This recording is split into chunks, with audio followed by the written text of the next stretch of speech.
ఈ రాష్ట్రంలో ఏ ప్రయోజనం చెప్తాము. ఒక నిమిషం చెప్పండి రండి చెప్పండి. రండి మా అధ్యక్ష, మళ్ళీ చాలా స్పష్టంగా చెప్తున్నా, విశాఖ స్టీల్ ప్లాంట్ మాకు ఎమోషన్ అధ్యక్ష. సారీ బట్ మాకు ఎమోషన్ అధ్యక్ష. It is personal for me. Visakha steel plant అనేది మాకు పర్సనల్ అధ్యక్ష.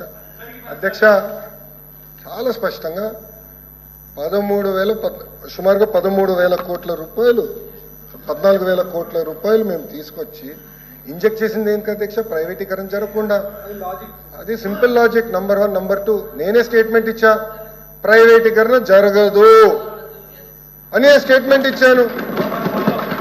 గౌరవ సభలో ఇచ్చాను sir. In the floor of the council I made a statement on behalf of Andhra Pradesh government.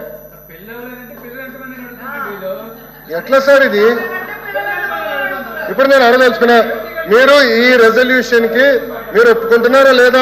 మీరు చెప్పండి. ఈ రెజల్యూషన్ మీరు తీర్మానానికి ఒప్పుకుంటున్నారా లేదా? మీరు సూటిగా చెప్పండి సార్. ఎల్ఓపి గారు.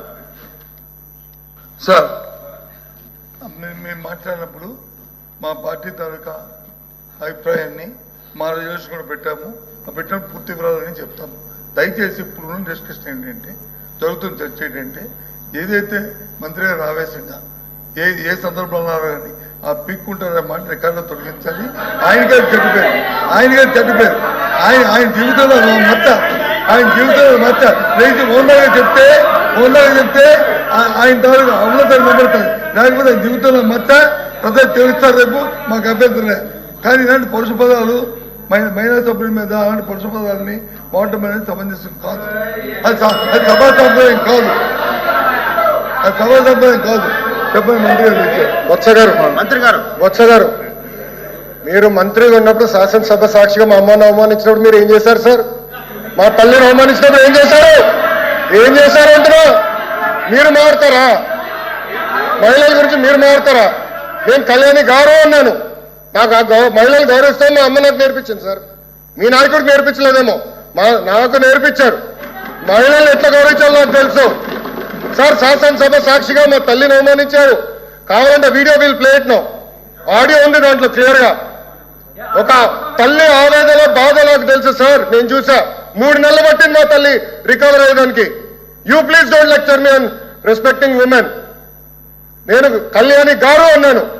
కానీ రికార్డులు లేని మేడం గారు అన్నా. ఏకవచ్చంతో ఏనాడు నేను మాట్లాడలేదు సార్. నాకు చిత్తశుద్ధి ఉంది సార్. వినండి సార్, మీకు ఓపిక లేకపోతే బయటకు వెళ్ళండి. I no problem. Please listen.